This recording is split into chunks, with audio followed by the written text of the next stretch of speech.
Chapter 967. Duque felt very uncomfortable. His entire body was holding on. That terrible feeling was like forcing an ordinary person who liked to eat vegetarian food to participate in a eating contest and make him swallow 100 hot dogs in one go.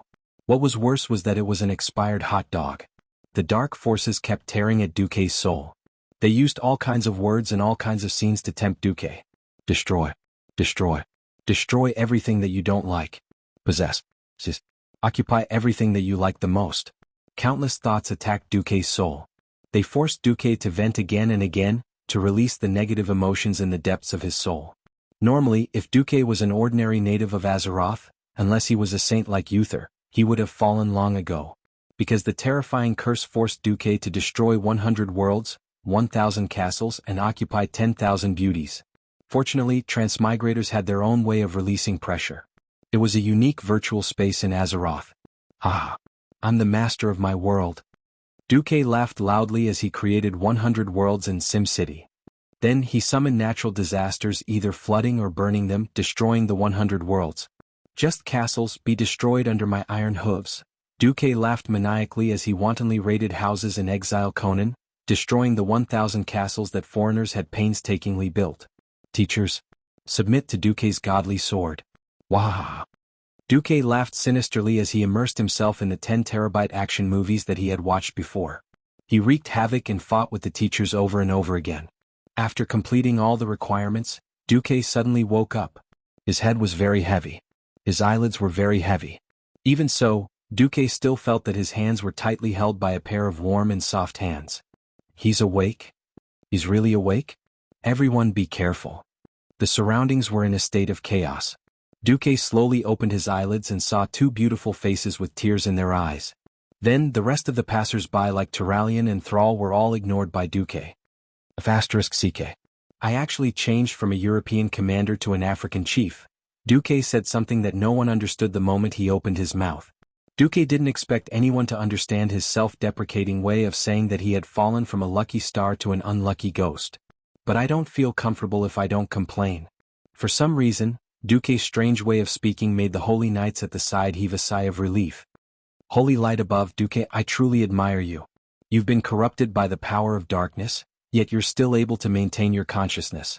Mograine placed the large Ashbringer beside his hand. Turalian, on the other hand, was in a dilemma. His rationality told him to remain vigilant. After all, the fall could happen in an instant. Perhaps the fallen Duque still retained his cunning, and this was purely to numb people. What was interesting was that apart from him, everyone chose to believe that Duque had survived. Even the leaders of the tribe heaved a long sigh of relief. What? Duque is awake?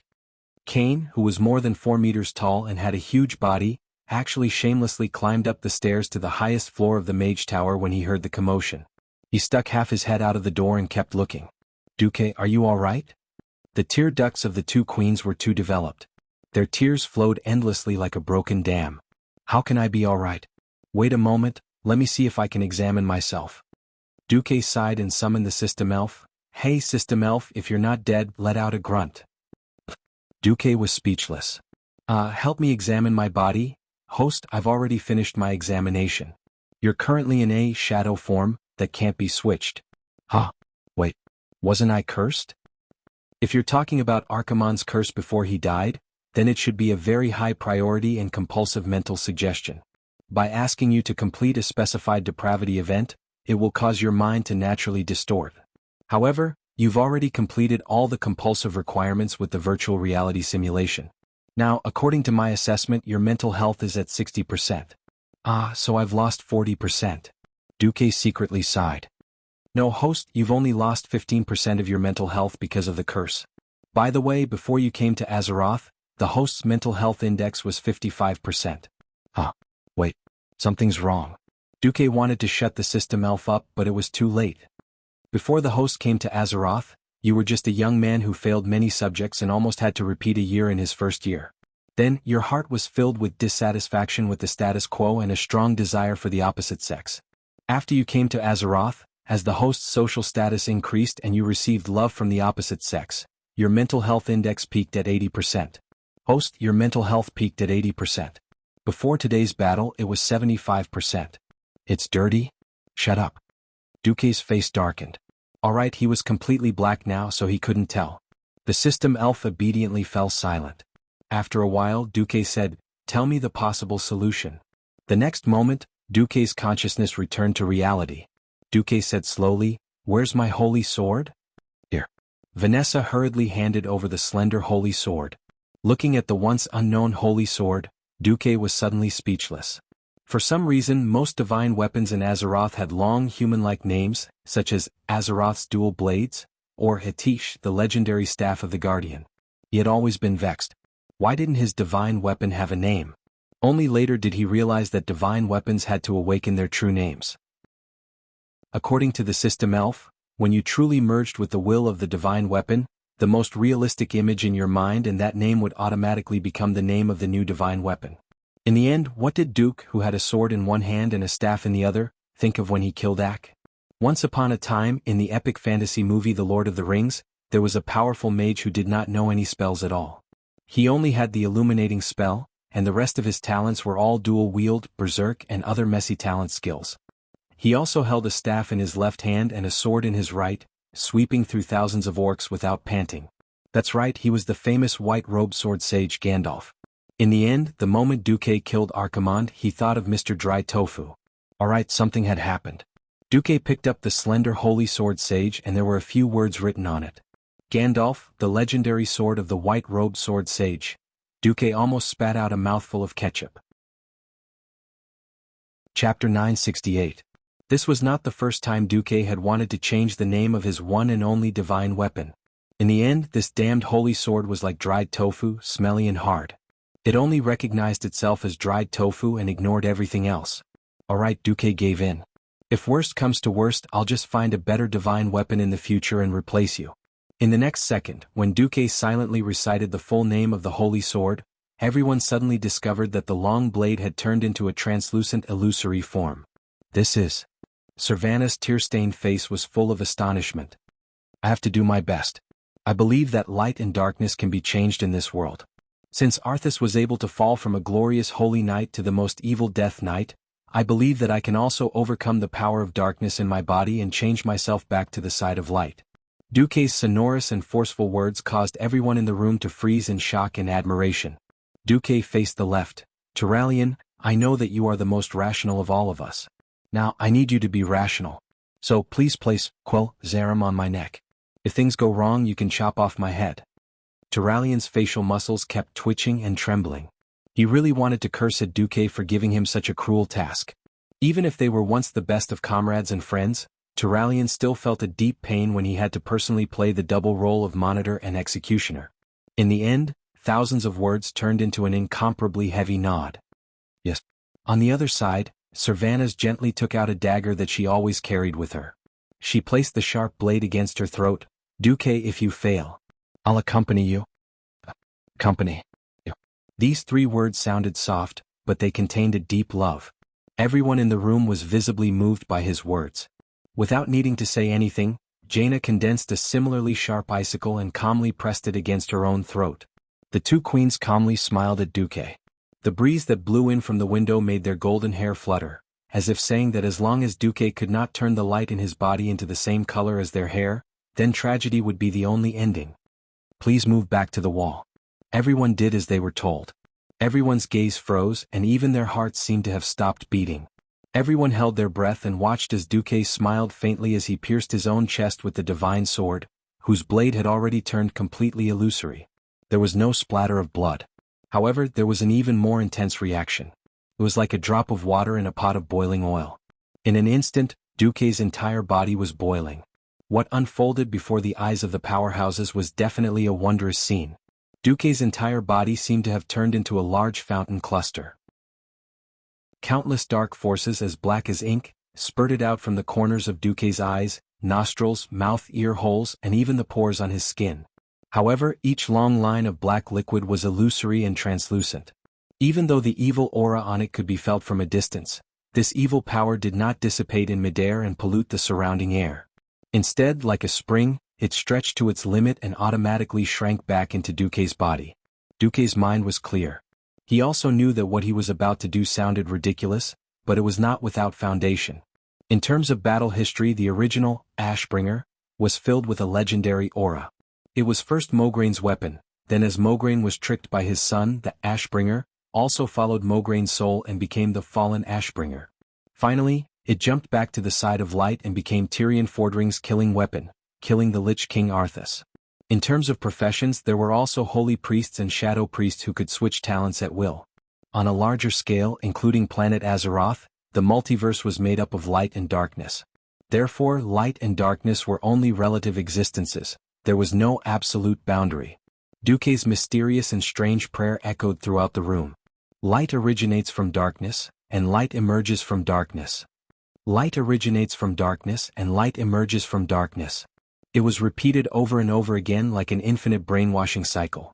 Dooku's performance, which was like a con man's, caused every witness to be dumbstruck and unable to control themselves. Yes, this was the incantation or line, chanted in the movie when Khadgar defeated Old Max and reversed the corrupted Karazhan energy pool in order to save the world. Strictly speaking, this was not a real incantation. Remember, the power of holy light and the power of darkness were classic idealistic powers. Regardless of whether others believed it or not, he believed it. That was enough. Just like the brainwashing song Little Apple, it was not pleasant at first, but after listening to it for a while, not only did it sound good, but it also made him feel that he really did not need to take his medicine today and he felt cute. That was how Duque hypnotized himself. Now it seemed to be a little useful. The power of darkness around him was still roiling endlessly. But at this moment, anyone could be surprised to find that the condensed power of darkness seemed to be rolling slower and slower. Then the ink-like black seemed to be impure. It was mixed with a lot of strange light. At first it seemed to be dark gray, but gradually some people saw light gray, light white, pure white, and finally, there was a faint golden light like a dancing golden snake in the thick ink. The two queens, who had been holding a sharp blade to their throats, began to tremble involuntarily. They could not believe their eyes. Asterisk clang. Asterisk Queen Sylvie's dagger fell to the ground. The icicle in Jaina's hand also fell to the ground after losing the support of magic, turning into ice shards that no longer had any special meaning. In the room, every woman covered their mouth with their hands, afraid that they would scream and startle Duque, interrupting this epic-making process of whitewashing. Thrall and the others widened their eyes, and their eyeballs almost popped out of their sockets. Not only did Old Bull widen his eyes, but even his nostrils rapidly expanded, and he panted heavily. Ronan was the smartest. Even though he was as excited as the others, he did not forget his original intention, and quickly put up a protective barrier, trying to block the outside world as much as possible. The golden light increased and became more and more intense. After a short 10 breaths, the golden light suddenly shone, and even outside the mage tower, a huge golden pillar of light shot into the sky. A golden Duque that seemed to be made of pure gold appeared in front of all the experts. Chapter 969. Turalyon had long withdrawn the sword. Quill, Zarim, would never be able to deal with a truly virtuous person. If he dared to use such a holy sword to slash a saint, he would have to wait for the sword to shatter a second time. Thrall opened his mouth so wide that a cantaloupe could be stuffed inside. Grom's unscrupulous mouth even accidentally dripped saliva. It couldn't be helped. The beastman's fangs were too long, and it was easy for saliva to drip out. But no one was offended because most of them were just as unsightly. Vanessa was crying so hard that she looked like a cat with snot running out of her nose. Servanas and Jaina had unknowingly hugged each other. Their beautiful faces were tightly pressed together, and their tears were flowing together. It was impossible to tell whose tears they belonged to. In any case, all four eyes were fixed in Duke's direction, and they did not even blink, unwilling to miss out on any changes in the slightest. Even in the face of strong light, only Jaina used magic to create two black lenses in front of her eyes. When the dazzling golden light gradually faded, Duque pulled out the illusory holy sword from his chest again. His body turned from a 1,000-watt light bulb to the color of a normal person. At this time, almost all the powerhouses present heaved a sigh of relief. It seemed that Duque had escaped the fall. "Duque, are you all right?" The two queens asked in unison as they stretched out their hands. For jade-like hands seemed to be caressing Duque's body wantonly. It was as if they wanted to see if a certain part of Duque's body had demonized. Duque smiled bitterly and sighed. "Generally, I'm fine." This time, a long sigh of relief rang out in the large room. "Congratulations, Duque. I knew you could create miracles." If not for the two more noble queens in front, Mograine would have rushed up to give Duque a bear hug. If possible, tell me how you returned from the darkness to the light. Actually, Duque didn't seem to know how to start, but he still chose to say it directly. Alexandros, after all, that is the power of Archimond, the commander of the Burning Legion. It's not that easy to get rid of. This. Mograine was stunned. Everyone's hearts were in their throats again. Duque sighed. I'd better demonstrate it for you. After saying that, Duque's palm glowed with a holy light. Benedict was stunned. Is this a healing spell? That's right. That's right. It was a healing spell. Although it was a low-level healing spell, Duque managed to cast a low-level healing spell in the next second. The holy radiance shone on Jaina's finger, and the long wound that was scratched by the sharp icicle began to heal at a speed visible to the naked eye. That's impossible. Duque, aren't you a mage? Kale, that was a little confused.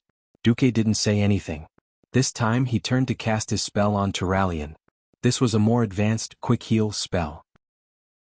The holy light fell on Turalian's head, and he could clearly feel that it was the purest holy light. He just didn't know why the holy light was golden in the air, but it turned green when it reached his head. Well, don't worry about these details. Everyone's attention fell on Duque. Near the gate, Mograine's adopted daughter, Sally Whitemane, had her hands crossed in front of her chest. She was a little excited and a little confused as she asked, Lord Marcus has become a holy priest? Duque smiled bitterly. If only it were that simple. What I'm going to do next is controllable. Please don't get excited and don't cut me. Someone swallowed. Duque transformed magnificently. In less than half a second, the holy radiance surrounding him faded away, turning into a dark color as deep as the night. At this moment, Duque became the first shadow priest in the history of Azeroth, or shadow priest for short. What he used was the shadow form of a shadow priest, which could increase shadow damage and weaken the physical damage he received. Duque, this is. Turalian was also stunned. Just like 15 years ago when the profession of warlock was first introduced to Azeroth. 10 years ago, many Dalajan wizards who couldn't continue on the path of wizards turned to warlocks who used dark power. I seem to have opened up a new talent for priests. Shadow? Turalian's face was full of embarrassment. How about it? Do you want to try the attack of a shadow priest? I'll be gentle. Curiosity killed the cat.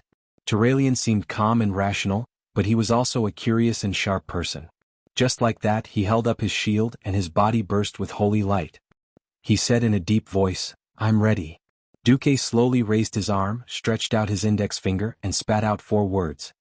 Mental lash. Since it was a mental attack, it naturally had nothing to do with physical defense.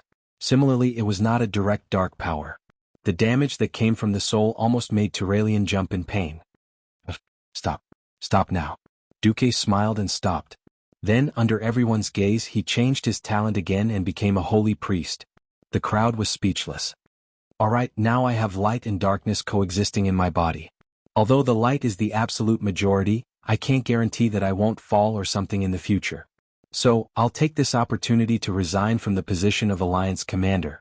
This is a good thing for me and the Alliance. The leaders of the Alliance instinctively wanted to persuade Duque not to do this, but after thinking about it carefully, they found that this was the best result. Before figuring out what a shadow priest was, no king would be at ease to hand over their army to a strong person who could use dark power, even if that person's name was Duke Marcus. The words that were about to come out of their mouths were all stuck in their throats. Only Jaina had a faint smile on her lips. Duque wasn't going to die in battle or fall completely. Even if he removed this title, would his influence on the Alliance fade? What a joke. 1 vote from each of the 3 queens was enough to influence any major decision in the Alliance. From Jaina's point of view, Duque's move to advance by retreating was extremely beautiful. Moreover, Duque had suffered because he wanted to kill Archimond. If the hero who saved the world would be persecuted because of this, then there was no point in staying in the Alliance. If anyone dared to force Duque, Jaina was willing to bet that Kurtiras, Sindorii, and Rotterdam would definitely withdraw from the Alliance. Everyone was relieved that Duque was fine. At this moment, Duque smirked. Then, is it time to split the spoils of war? Chapter 970. Gianna elegantly took out 2 clean handkerchiefs and handed one to Servanas. She used the other to wipe away the tears on her face. Such natural beauties were truly amazing. If she were a so-called internet celebrity from the previous dynasty, she would have become a ghost with a mess of foundation and makeup oil on her face. After wiping her face, Gianna was that flirtatious beauty again. "Yes, Duque, are you going to share the spoils with us as a mage or a priest?" Duque rolled his eyes at Gianna, a little speechless. Once she recovered, Gianna was back to being a smart and capable woman. "Damn it. It would have been better if you didn't say it. Now that you've said it, how can I take the mage equipment and then the priest equipment? Oh, I'll spank the girls who don't listen later." Duque, who had almost fallen into depravity, said righteously, "I can clearly feel that my magic circuit is still functioning normally. Deep down, I'm still a mage and I think I'll definitely recover in the future. But now that holy power has completely dominated my body, I instinctively reject all elements other than holy light. So, I'll count myself as a priest for now." Duque voluntarily gave up his position as a mage, and Caponia could be seen secretly sighing in relief. There were so many strong people gathered this time, but the problem was that the classes of the strong people were quite clustered. Most of them were mages and warriors, but there was only one priest, Benedictus.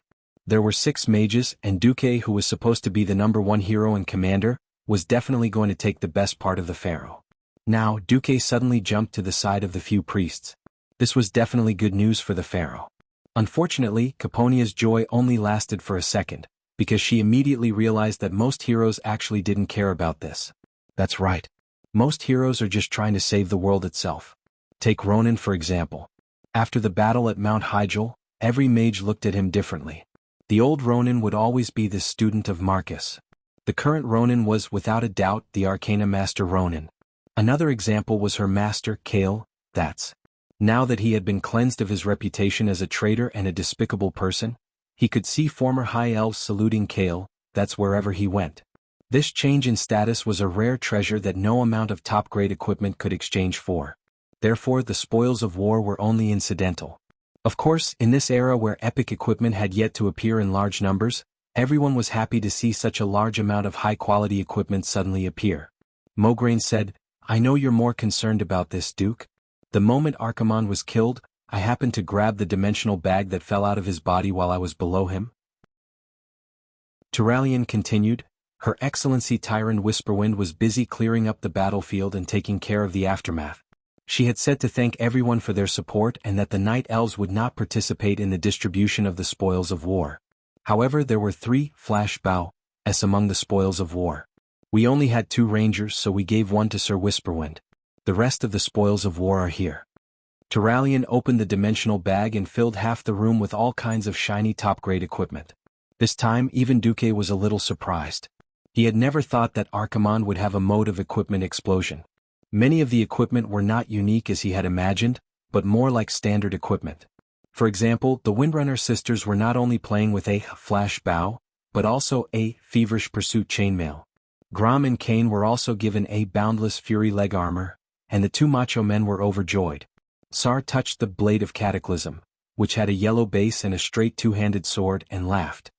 "Oh, Brock always complains that he doesn't have a suitable weapon. He'll be able to use this when his arm recovers." Originally, a small exquisite weapon like the Blade of Cataclysm would not have been given to Brock. After all, he was only Sar's guard.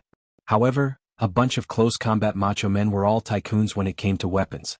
The 2 paladins had divine weapons, but Sar and Grom each had their own special weapons. Old Cow liked totem poles, so Brock could only take advantage of it. Moreover, the warrior equipment was basically distributed among the Horde members, so there would be no conflict. The competition among the mages was the fiercest.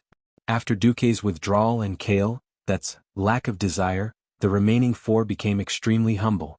In the end, Ronan was the biggest winner in the war. He obtained the one-handed magic sword, Chaotic Storm, that countless mage players had begged their grandfathers and mothers to get. Because he did not have a good secondary weapon, he almost wanted the Staff of Purification, that priests loved, but Duque could not stand it and gave Ronan the secondary magic book, Chronicles of Dark Secrets, that he got from Riki Winterfrost. There was also a gorgeous robe that was pure black with purple and gold edges. Although everyone found out that it was an unknown robe after appraisal, and they wanted to name it Duque's robe, Duque blushed. Ever since he had blessed Ronan with holy light and found out that the holy light above Ronan's head was also green, Duque had guiltily, very humbly, given the right to name it. Ronan's robe? No problem. He waved his hand and generously gave the robe to Ronan. Seeing that Jaina was staring at Ronan's luxurious outfit, Duke had no choice but to give Jaina another set since he had 2 Chaotic Storm sets. After giving a few pieces of magic equipment to Caponia and Solarian, Duke also got himself a staff called Argus Apostle. This staff was a little imperfect in terms of attributes. It mainly increased endurance, spirit and spell power, but did not increase intelligence. Fortunately, Duke's Breaking Dawn mage attributes were preserved. His intelligence was frighteningly high and he did not care about this. Since he could only be a priest for now, his original, Obsidian Queen, and Dried Tofu, could not be used for the time being. He could only make do with this staff. Fortunately, the staff's appearance was very attractive. The body of the staff was a golden double-headed staff with a brown cross tied to it. It looked luxurious and imposing after the staff was bound to the hands. The 2 heads of the staff were also very special. Embedded on the body of the staff were 2 transparent rectangular crystal ornaments, not 2 heads of the staff. In the middle of the long crystal frame, there were 3 blue runes on each head.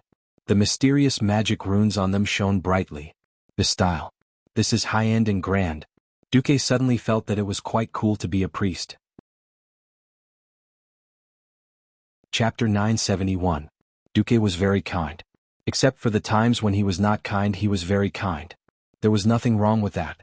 When Archimonde dropped 4 sets of Forgotten Protector's helmet, Sal's eyes were a little sad.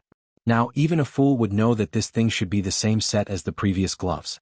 Of course, the Horde wouldn't know what the effect of the set was.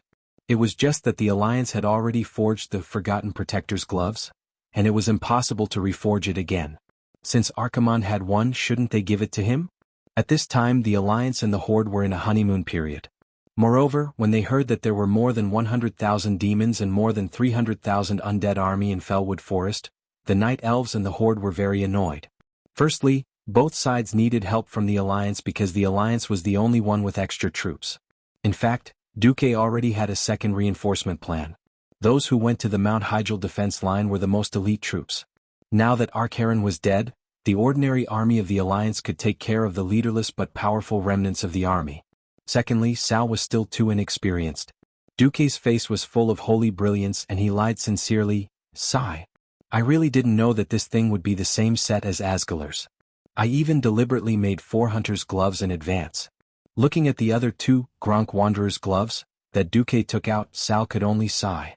It almost made the system elf want to remind Sal, "Hey, don't be fooled by this guy's righteous appearance. In fact, this guy was a shadow priest who sneaked into the priest team. He was the biggest liar of the Holy Church." In fact, Jaina saw through Duke's little thoughts. The problem was that Jaina in this life was no longer the Virgin Mary who crossed camps. She was a firm anti-orc. Duke only cheated Sal a little and Jaina thought that Duke was too kind. The final result was that due to Duke's operation, a total of 12 sets of the Forgotten series of 2-piece sets belonged to the Alliance. The Forgotten Protector series belonged to the 4 Windrunner sisters. The Forgotten Conqueror was divided among Turalian, Mograine, Riadaline and the priest Duke. Because Jaina had Smoke Gloves and Chaotic Storm, she chose to give it up. As a result, Ronan, Kale, that's Caponia, and Solarian each got a set of Forgotten Victors. Including the sets, on average each hero got at least 5 pieces of epic equipment that could only be obtained in the Cavern of Time after 15 years. Because the spoils of war this time were so plentiful and Duke's contributions were too great, a large amount of equipment that the participating heroes didn't need were all distributed to Duke for him to use.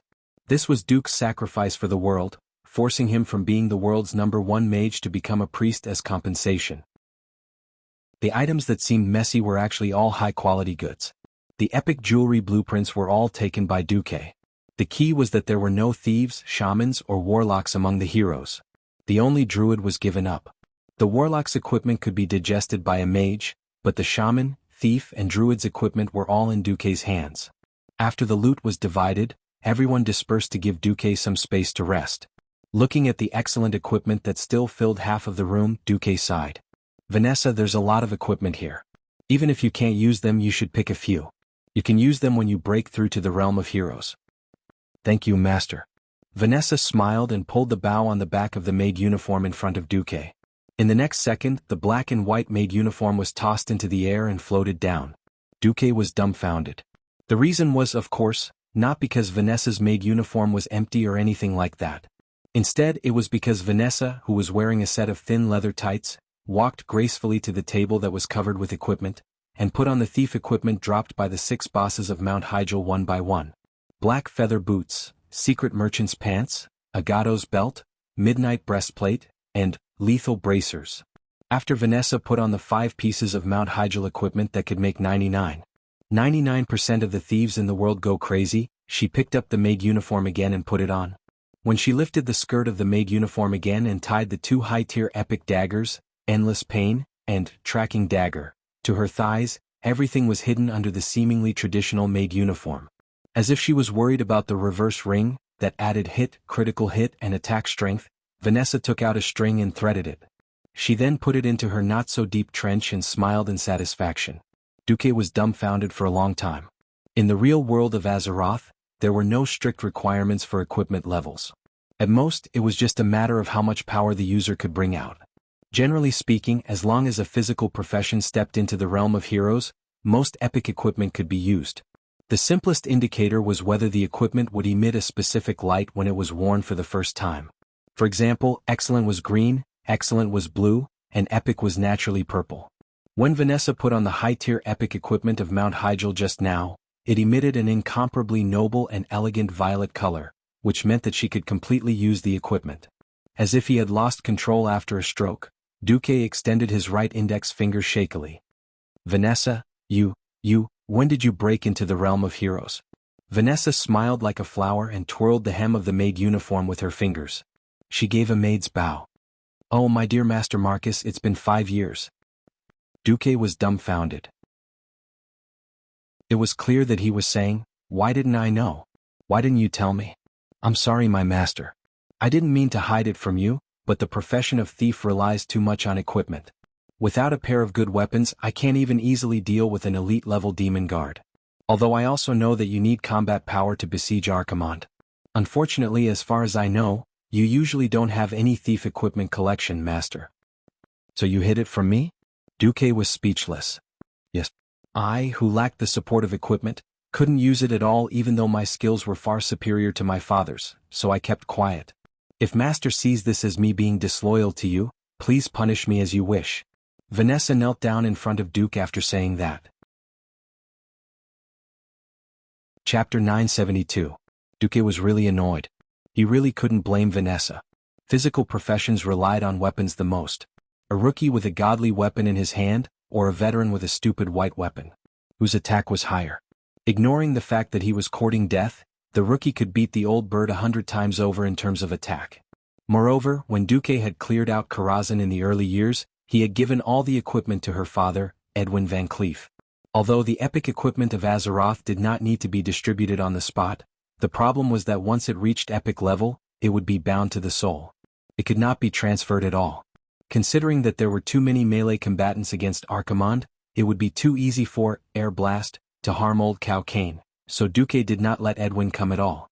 This was a bit dramatic. Duque sighed. Alright, get up. I've never intended to blame you for this. Vanessa quickly got up, a victorious smile on her face. Alright, my beloved master. From today onwards I can be anyone to you, your most loyal maid, your dagger in the dark. At this point, Vanessa suddenly changed the topic. Or your clearest eyes and ears. I'll go open the door. It should be your spoils of war delivered to your door. Spoils of war? Delivered to my door? Did Azeroth also have express delivery? Duque was dumbfounded. Vanessa's upper body did not move, but her lower body seemed to have activated sprint, and she floated out of the room at high speed. What the hell was this? The surroundings suddenly fell silent. The wizard tower was not just a lair for mages, but also a place for mages to conduct experiments. Soundproofing magic was a must. Thanks to the good soundproofing of the wizard tower, the noise outside could not affect this place at all. Duque found himself tired. He had fought with Archimonde for most of the day and then he was hit. Then he woke up and adjusted his body, and then there was the spoils of war. Unknowingly, it was already midnight. It was time to rest. Looking at the empty room, other than a cabinet, a full-length mirror, a small table and a bed, there was no other furniture. Duque suddenly felt that this guest room was terrible enough. Come on. Forget it, let's sleep. Duque had just fallen asleep when he felt the fluctuation of magical teleportation. He jumped up in fright. What the hell was this? A second later, a graceful female figure appeared in front of Duque. Jaina? What? In the middle of the night, Jaina suddenly appeared in front of his bed in a pink robe that looked like the quicksand robe, wearing a one-piece nightgown that was more than 50% transparent and barely covered her body. Duque stared at the faintly discernible seductive figure. His eyes widened and he felt his mouth go dry. Why are you here? Duque asked dumbly. Why? Jaina let out a pleasant chuckle. Duque, this is my wizard tower and this is my bedroom. Do I need a special reason to appear here? Duque slapped his forehead. God, I've been using my left hand too much lately. I've really become a retard. Every inch of a Magus tower was like a golden ruler. Every inch of space that was expanded would require an astronomical amount of investment in terms of defense and functionality. In particular, Theramore was newly built. With Duque's life in danger, it was impossible to have a space in the wizard tower that was both safe and wouldn't affect the extra guest rooms outside. Only Jaina's bedroom could be of this level. But, even if simplicity was beauty, wasn't Jaina, as Queen Kurtira's, too plain? The clever Jaina easily saw through Duque's doubts. Why, I remember that you've never liked luxury. Is there a problem with my bedroom being so simple? No, not a problem. Seeing Duque's eyes flickering, he hurriedly got out of bed. Jaina also picked up the quilt that Duque had just used, pulled it over, and lay down on her side with her back to Duque. Duque was a little confused. He didn't know what Jaina was up to. The air fell into a strange silence. Suddenly, Jaina's faint sigh came from the dark room. Sigh. The voice was so plaintive that it made Duque feel as if his heart was breaking. Jaina's clear and gentle voice sounded. 13 years ago, there was a little princess who was told by her father that she was going to marry the greatest hero in the world, but for the time being she could only stay by the hero's side in the name of his disciple. She came to a strange place with longing, learning everything she thought she should learn. Days passed and the little princess grew up day by day. She soon discovered that the man who was supposed to be her husband didn't love her, and even had a faint sense of disgust and avoidance. She didn't know what she had done wrong, but she thought that since this was her unchangeable fate, as long as she didn't want to spend the rest of her life in tragedy, she had to learn to change herself, and let herself become the person he liked. The little princess's efforts were never effective. Every time they met, she felt that there was an invisible wall between her and the man who was supposed to be her husband. She could only sigh at the invisible wall day after day. Suddenly, one day the hero disappeared in front of the world in order to protect the world. And the princess, who was starting to grow up, became his nominal widow. 10 years passed and he appeared again when the world was in danger of destruction. He led a group of heroes to defeat the evil demon commander. Not only did he avenge her, but he also became a hero in the eyes of the world again. But the princess, who was no longer young, didn't even have the right to stand by his side. Maybe it was because he really hated her. Or maybe it was because human women can never maintain their beauty for thousands of years like the elves, who have a lifespan of tens of thousands of years. At this point, Jaina's sorrowful voice came to an abrupt stop. The air fell into a dead silence. After a long time, Jaina turned around, and under the flickering firelight, there were clear traces of tears. Duque, I don't know if my relationship with you has improved recently, but if it is, please tell me the reason why you hate me. So, please tell me the reason why you hate me. The state guest house is about 100 yards to the left of the Magus Tower. If it wasn't for... Before Jaina could finish, her mouth was already sealed. A few seconds later, Duque smiled. This was for him and also for Jaina. Fate had completely changed. Forcing the terrible Jaina from his previous life onto the Jaina who was willing to die with him in this life was simply stupid and blasphemous. Looking at Jaina, who was almost crazy with joy, Duque revealed a naughty smile. Come, let Teacher Do teach you what the flow of magic in the ORZ position looks like. Chapter 973. What in the world was ORZ frustrated front bend? Jaina didn't understand. But she was a very studious and smart student. When she saw Duque use his finger, which was filled with golden holy light, to draw the 3 hieroglyphic characters ORZ in the dark air, Jaina understood immediately. An indescribable shyness rushed out from the depths of her soul, igniting every inch of her beautiful body, making every cell excited because of the anticipation of the unknown. Slowly turning her body, Jaina used her graceful body to construct a unique ORZ with the style of Queen Kurtira's. Jaina, blushing, looked back and smiled. She should have been sly, but she pretended to be cute, with an indescribable sense of purity. Teacher Duque, is this right? Is my training posture correct? If it's not, please correct me, teacher. Teacher Duque looked at the perfect curve and swallowed. He helped correct it while saying, here is wrong. Legs need to be separated a little more, and then here needs to be held up a little higher. Don't block the view. And then? Don't move. Why are you trembling? Duque asked, knowing the answer. Isn't it because you are interfering with my magic circuit? That won't do. You practice frost magic, so you have to maintain a calm state of mind at all times. Jaina rolled her eyes at Duque and let him do whatever he wanted. Come to think of it, she had waited for 15 years. The most beautiful 15 years of a woman's life were spent in loneliness and waiting. She almost missed the shelf life of her youth. The only good thing was that she could finally give away this treasure before she turned 30. Jaina silently followed her heart, not deliberately or pretentiously. When the magic circuit from Duke finally connected with her magic circuit, she cried and laughed. She let go of all her schemes and did not think about anything else. She enjoyed and endured this storm that she thought would never come. It was a storm that was 13 years late. During the long night, the teacher and disciple did many kinds of magic experiments. For example, the physics of friction heat generation. For example, the magic power flow experiment in the M-shaped pose. It was not until the end of the long night that Jaina finally fell asleep with tears on her face. The first rays of dawn appeared. Duque noticed that Jaina had woken up early in the morning and was staring at him strangely. What are you thinking about? Duque smiled, a little curious. Jaina caressed Duque's chest with her jade-like fingers. I'm wondering how long these days will last. Sigh. Elves were good, they didn't have to worry about aging. Human life is too short. Although she's beautiful because of her short lifespan, when I think about how much of my youth I have left to fight for the favor of those heaven-defying existences who won't age for tens of thousands of years, I feel a little hopeless just thinking about it. A wave of guilt surged in Duque's heart. Gianna. Promise me you'll keep it a secret. I swear I won't reveal any secrets about you. As smart as Jaina was, she subconsciously felt that Duque was going to bring out something good, but she didn't know what it was. Actually, when I saved the Red Dragon Queen Alexstrasza, Her Majesty the Queen gave me a small gift as a thank you. It's the same as the night elves from before, the eternal kind. Duque was very vague.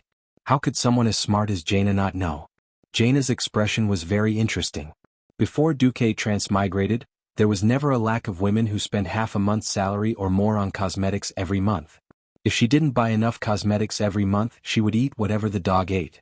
If she bought too much, she would eat whatever the dog ate. If it was November 11th, she might have to prepare to eat dogs that month. Duke had still underestimated immortality, eternal youth and whatnot. To a beautiful woman who loved beauty and was about to grow old, it had a great lethality. Next, Jaina told him that she was actually also a fire mage, and her ultimate move was passionate fire. Ignoring her injured body from last night's experiment, Jaina courted death and unlocked almost all the poses. Then the two of them experimented until late in the morning. Noon, Servanas looked at Jaina, who hid under the blankets with only two clear and shy eyes, not daring to make a sound. Then he looked at the embarrassed Duque. Hey Duque, you're really something. Do you think Jaina would dare to take you away without my permission? Queen Sylvie sat on the wardrobe, her long legs dangling. I knew you wouldn't be able to let go of this relationship. I only reluctantly agreed because she was willing to die for you. Duque, I'm not a jealous woman, but you have to know when to stop. I understand. Just as Duque was about to say something, Vanessa knocked on the door.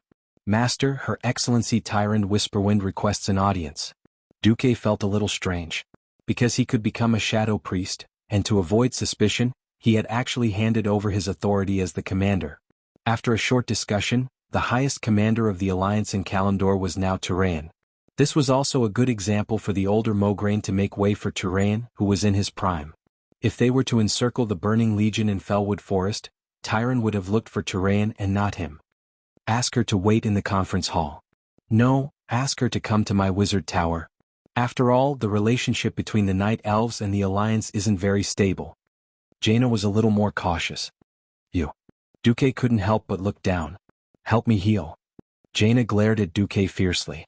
15 minutes later, Duque, who was dressed formally, arrived at the lower level of the wizard tower with the two queens. He saw Tyrant, who was a little anxious. Welcome to Theramore. "How may I help you, Her Excellency Whisperwind?" Tyron's exquisite face was filled with deep exhaustion. The destruction of an army of 100,000, the destruction of Mount Hyjal, the elimination of the Burning Legion, the resettlement of the refugees, and the disappearance of the dragon race's blessing due to the destruction of the World Tree. The Night Elves no longer had eternal life and youth. All these things were weighing heavily on her slender shoulders, making it hard for her to breathe. The joy of victory that could still be seen in the higher-ups of the Alliance was almost gone from her face. After all, the Alliance would at most worry about the compensation, but she had to worry about the future of the entire Night Elves. "I'm here this time to ask His Excellency Duke Marcus." Tyron's expression suddenly changed halfway through her sentence. "Wait, what about your element?" Duque smiled bitterly. "I'm sorry. The moment I killed Archimonde, I suffered a backlash from the demon commander's curse. It took me a lot of effort to change the nature of the dark power he injected into my body, but I'm afraid I can only be a priest for now." Chapter 974. Tyron first bowed deeply to Duque. "Thank you for your great contribution to the safety of the world of Azeroth." Despite her gratitude, Tyron's eyes could not hide the sadness in them. In order to save the world of Azeroth, Duque did not hesitate to risk his final attack. She had seen it with her own eyes. Objectively speaking, this was definitely a feat worthy of praise. It was a feat worthy of being sung by bards for thousands of years. Unfortunately, it wasn't a good thing for the Night Elves at all. After thinking about it, Tyron decided to say it out loud. Even though the explosion destroyed the World Tree, Nordrassil, the Well of Eternity, and Mount Hyjal as the sacred mountain of the Night Elves for tens of thousands of years, Mount Hyjal has a very special place. The Cenarian Circle has already begun surveying to see if they can restore Mount Hyjal's vitality. The problem is that the explosion seemed to have caused the space to become unstable. Now, there is a huge spatial rift at the top of the mountain. Spatial rift? Duque was a little confused. He was very sure that such a scene did not exist in the original history. However, since the explosion of the Well of Eternity had destroyed the ancient Kalimdor continent and created the Endless Sea, it was not surprising that a spatial rift had appeared. Therefore, it wouldn't be too strange for a spatial rift to appear in this explosion that was just as earth-shattering and earth-shattering. Tyron deliberated for a moment. "Perhaps you also know. Because the High Elves used to abuse arcane magic and conduct various forbidden experiments, the Night Elves and the High Elves who were good at arcane magic separated." Tyron tried to choose words that were not too provocative while paying attention to Queen Sylvanas' reaction. Sylvanas smiled. "Please don't take it to heart. In order to take revenge on the Burning Legion, we have changed our name to Sindorii. The forbidden experiments you mention were actually banned by our elders 5,000 years ago, when an Astrian Sunstrider was still in Quel'Dorii." Tyron heaved a sigh of relief. This made it easier to talk. "There is not a single wizard among the Night Elves. We are not good at dealing with these problems, so we can only ask for help from the Alliance. The reason why I came to find you, Sir Marcus, is naturally because you are a Breaking Dawn great wizard. Even if you are no longer a wizard, I believe that your precious knowledge and experience can be of help to the Night Elves. Moreover, the Night Elves are very grateful for the Alliance's help this time. If possible, I hope that both sides can carry out further exchanges and cooperation." The Night Elves were testing the waters. After all, the three factions had just fought side by side, and the camaraderie between comrades would not fade so quickly. On the other hand, as a wise leader, Tyron had an unspeakable worry: the expansion of the Horde's influence. In the eyes of most Night Elves, orcs, trolls, and taurens were coarse, barbaric, and warlike. Now that the Burning Legion's demons were in front of them, the three factions naturally wouldn't be so stupid as to start a conflict. What if the demon wasn't here? In front of them was the simplest problem of survival and territory. To the south of Grey Valley, it was mostly barren land. Apart from the Night Elf stronghold on Sodder Island in the southwest of the mainland, the Feathermoon stronghold, the Night Elves had almost no territorial claims on the entire south-central region of the Kalimdor mainland. It was different for the Horde. The Horde, freed from the control of the Alliance, would definitely usher in a period of explosive expansion in the following period of time. Tyron could almost foresee the conflict between the Night Elves and the Horde in Grey Valley and the Stoneclaw Mountains in the future. The destruction of the World Tree, Nordrassil, caused the Night Elves to lose their immortality. For the Night Elves, who had an extremely long lifespan, this was not a big problem for the time being. If there was no war, because of immortality and the pursuit of freedom, the Night Elves' fertility rate was so low that it made one's hair stand on end. However, they had not adjusted their mentality from losing the blessing of immortality. This time they had lost another 100,000 elites. If there was a continuous war, the Night Elves' population would not be able to cope with the meat grinder of war.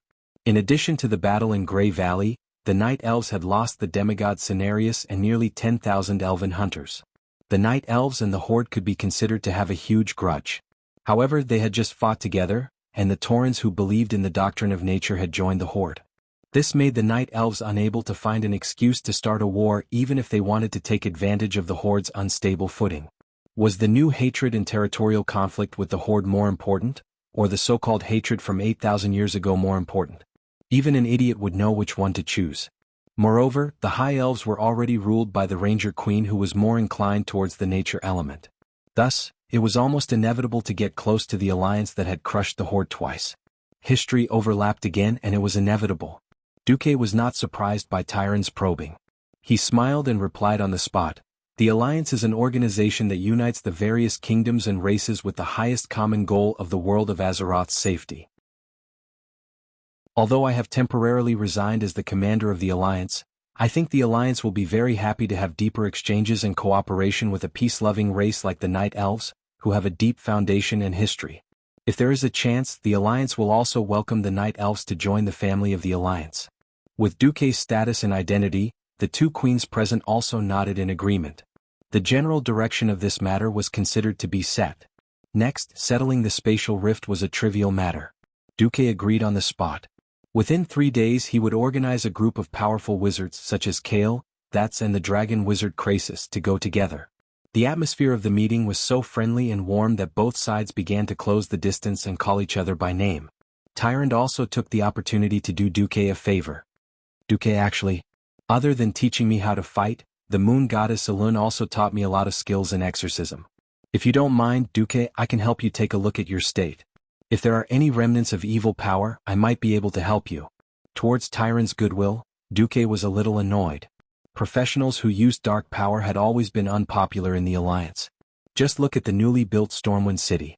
Warlocks could only hole up in the Lambs to the Slaughter Hotel and play secret associations. Even after the destruction of the Dalajan and the Dalajan wizards and warlocks reconciled, the warlocks still received pitifully little training resources. The problem was that since Tyrant had put it this way, Duque could only stand up. "Please don't get too excited about what happens next. I can still perfectly control this part of the dark power." Chapter 975. Tyrant swore, "I swear that I will look at your new form and profession in the right light. In the end, you are making this sacrifice to save the world. I believe that I can understand and forgive your situation." Alright. There wasn't much energy fluctuation. In an instant, Duke, who had been protected by the golden light, suddenly turned into a dark humanoid figure. The power of darkness was so strong that it turned Duque's entire body black and illusory. However, Tyrant's expression changed drastically even though she had been talking nicely. She stood up, her face ashen, and her right hand subconsciously reached for the dagger at her waist.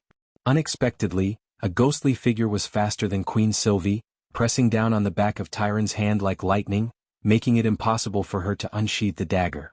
The one who made a move was naturally Vanessa, who had stepped into the hero domain. After obtaining a large pile of Seamount-level epic equipment, her movements became even more agile and fast. Tyrant was stunned.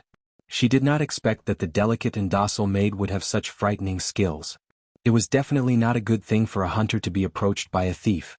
However, what shocked her even more was Duque.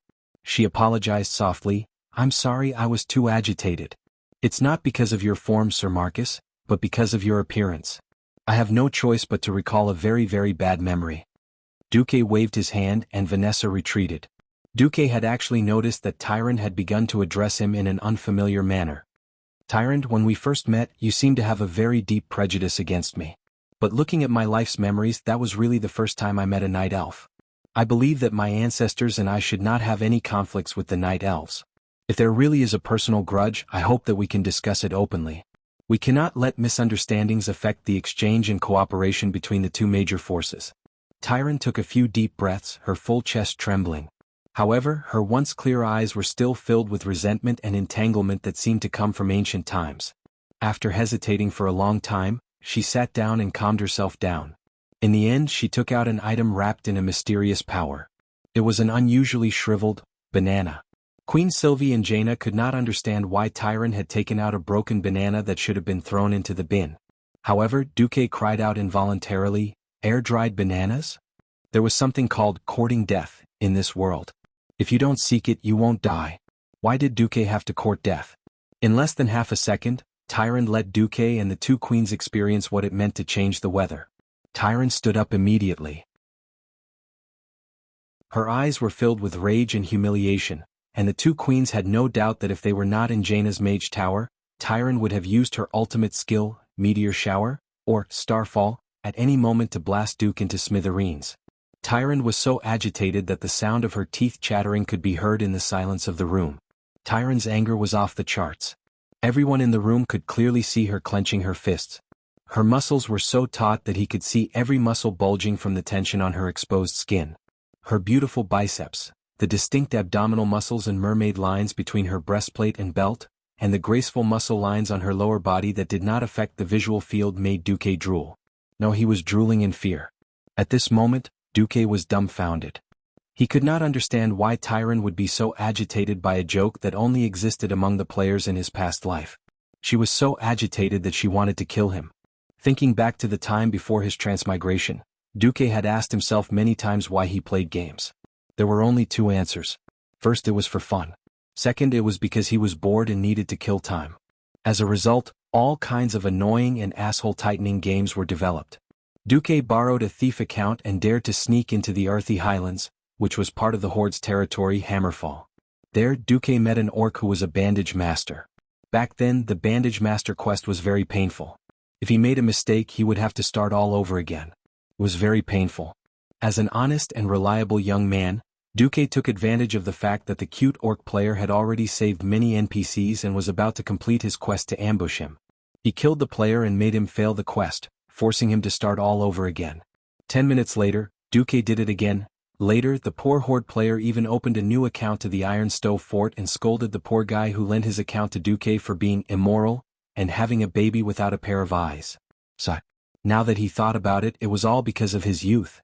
However, this reflected how often the thieves from the Horde and the Alliance went to each other's territories to have friendly exchanges. The air-dried banana incident was vaguely remembered. A Horde thief went to the main cities of the Alliance and took advantage of the main city leaders to steal items.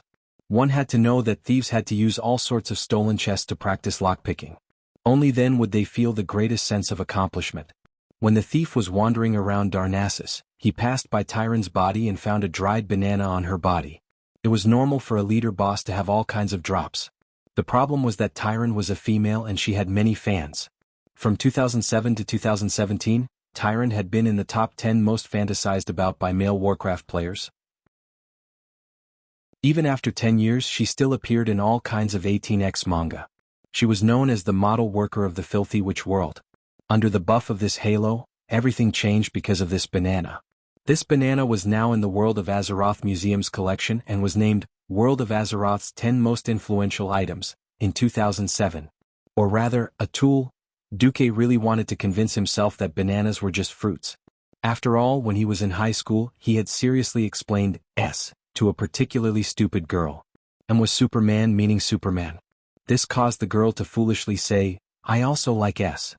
Things got out of hand, alright? I digressed. Anyway, Duque said that bananas were just fruits and was slapped away by everyone. Chapter 976. When all the topics revolved around the banana, public opinion reached an all-time high. For example, the fruit stall in front of Tyron's palace in Darnassus was booming. Insider X and the stall owner revealed that the dried bananas on Tyron's body were bought from this stall. Naturally, business was so good that the stall owner hired a team of 500 goblins to transport the bananas. There were fans who came to Tyron's palace after hearing the news. There were fans who bought many baskets of bananas and expressed their love for Tyron. There were also peddlers who were jealous of the stall owner's business and told Tyron that bananas were not as good as cucumbers. Those who used it would know. In summary, because the bananas changed the mindset and behavior of many perverted players, a large number of tourists, fanatical fans and various spies flocked to Darnassus. Of course, the ones who benefited the most were the fruit stall owner and the residents and peddlers of Darnassus. Because of this, their wallets were filled to the brim. Per capita GDP increased by 4,000%. Later, historians and economists unanimously named this period of prosperity as the Age of Bananas. 500 years later, a huge monument in the shape of a banana was erected in the plaza in front of Tyrann's palace. It was also named as one of the 10 wonders of Azeroth. Many young and rebellious elves announced that they believed in the banana god and preached in front of the monument. Historians, scholars, and the Men's Rights Association jointly declared that this was a symbol of the rise of the elven male race. Of course, the above information about the dried bananas was all bullsh*t. This was because the air-dried banana story was a fabricated piece of history. Even the air-dried banana comic was made up by a few stupid cartoonists based on this story. It wasn't the official history of Azeroth at all. Why would Tyrann fly into a rage because of the words, dried bananas? Duque was completely dumbfounded. Tyrann seemed to be using a great deal of willpower to suppress her outburst. Even though Duque's loss of voice just now seemed to be gradually proving that Duque was the bastard that she dreamed of every night, she still lacked a very crucial piece of evidence. Tyrann stood in front of Duque and the others like a volcano that was about to erupt. She spent a lot of effort telling herself to stay calm.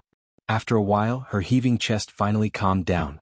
Tyrann sensed the undisguised hostility in the eyes of the female servant who was obviously a hero-tier thief, then looked at the two queens who were ready to attack at any moment, and then looked at Duque who was still a little confused. Tyrann suddenly realized that she had made a big fuss over a minor issue. Tyrann was vexed. Oh Tyrann. No matter how suspicious Duke Marcus was, even if he claimed to have resigned from his position as commander, he was still a Grand Duke of a kingdom. He was still the leader of the incomparably powerful alliance. How could I shed all pretenses of cordiality with Duque over such a private matter? Tyrann shuddered. She did not dare to imagine what the consequences would be if the Night Elves offended both the Alliance and the Horde. Tyrann quivered and her imposing manner dissipated. She sat down again a little dispirited. My apologies, please forgive my rash and extreme actions. As this concerns an important private matter that concerns my reputation, I hope to meet with Sir Marcus alone. Impossible. Queen Sylvie retorted resolutely. Do you think that the people of the Alliance are fools or blind? Don't tell me that you didn't have killing intent just now. Jaina's expression was even colder, and she directly pierced through the last layer of concealment. Even Jaina, who was usually tactful, had such a huge reaction. One could well imagine how much Tyrann's killing intent provoked the two queens. My sincere apologies again. Tyrann deliberated for a moment and took out 2 scrolls. These are the scrolls of my unique battle technique, True Shot Halo, and a letter from an arcanist of the High Elves that can be traced back to ancient times. I hope that this can slightly alleviate the uneasiness and confusion that my rudeness just now caused you. True Shot Halo was definitely a good thing. Sylvanas, who had fought alongside Tyrann, had personally experienced how powerful it was to increase one's attack power by nearly 30%. As for the magic letter, it was even more impressive. Magic was originally exclusive to the Blue Dragons led by Maligos. After it was spread, the Pharaoh who was the most proficient and oldest in magic were the High Elves. Tension. They were the High Elves led by Queen Azhara more than 10,000 years ago. The ones who crossed the Endless Sea and arrived at the Lordaeron continent were the High Elves who had already been shaved once. Sylvanas and Jaina frowned. Tyrann was definitely not normal. This kind of immature action was not something that a veteran leader who had led the Night Elves for tens of thousands of years should do. While the gift had been prepared in advance, it was most likely that it had been used to improve her personal relationship with the leader of the Night Elves. Now it had become a remedy. The only explanation was that this personal matter had a huge impact on Tyrann, enough to cause her to lose control. The two queens looked at each other and Queen she spoke. We will cautiously accept your gift of apology for the time being, but we are Duque's partners. We do not think that there is anything that Duque cannot tell us. We cannot accept your request for the rest to leave. In other words, it was better for her to lay her cards on the table. Otherwise they would rather choose not to accept the gift. And depending on your situation, it would determine our and even the entire Alliance's attitude towards you. This was actually forcing Tyrann into a dead end. Was her personal grudge more important than the future of the Night Elves? She had to make a choice. Taking 3 deep breaths, Tyrann forced herself to calm down. Biting her lips, she said, "This is indeed a private matter, but it is very important to me. Please try your best to answer my question honestly. This is a huge question that has been bothering me for countless years." Duque returned to his normal state and sat upright. Ask away. As long as it does not involve the secrets of the Alliance, I do not mind answering honestly. How old are you? Are you a pure human? Tyrant asked in a trembling voice. Tyrant's question left Duke and the two queens scratching their heads. Duque answered honestly. A 29-year-old human, that's right. I don't think I'm a mixed blood. Age before transmigration did not count. Although he was still a year away from turning 30, he was still barely in the realm of uncles. Tyrant seemed to secretly sigh in relief. The lifespan of humans seems very short, right? Chapter 977. Jaina, who had just used Nozdormu's blessing to return to her 18 years of age, blushed. Very few humans can live past 100 years. Of course, the former guardian Aegwin used powerful magic to maintain her life, but no human has ever lived past 1,000 years. Tyrant asked tentatively, 10,000 years?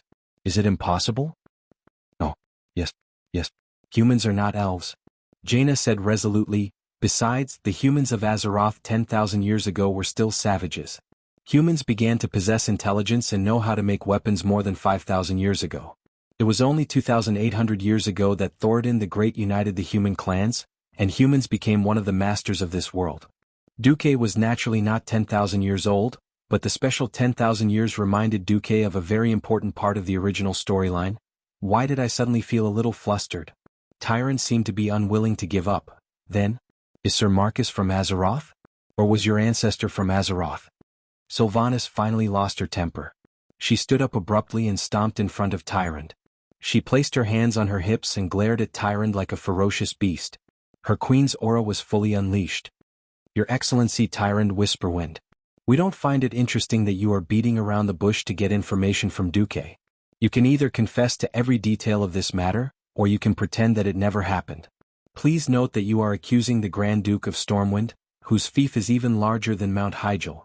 Tyrant's expression could be said to be marvelous. Finally, after realizing that her rashness might lead to serious consequences, she hesitated for a while before speaking. It was 10,000 years ago, when Queen Azhara led Sargeras's burning legion to invade the world of Azeroth. In that battle, Tyrant was unfortunately captured. Originally, she thought that she was destined to die tragically. However, an incomparably mysterious human of unknown origins found her, who was already poisoned and infected with a terrifying curse. For freedom and life she paid a heavy price. Tyrant refused to divulge the details. It's a man called Duque Kong. Like Duque, he can use the power of shadow and light. He is at once my benefactor and at the same time the man I hate. That's right, he did save me from being killed by the devil. But soon after I agreed to his conditions, I realized that even if he didn't do anything, Malfurion would arrive. But because of this, of course he could have chosen to kill me. In that case, it's impossible for Malfurion to revive me when I'm poisoned. So I'm very conflicted. Even though Tyrant's words were vague and incoherent, the two queens could understand how she felt when she was at a disadvantage.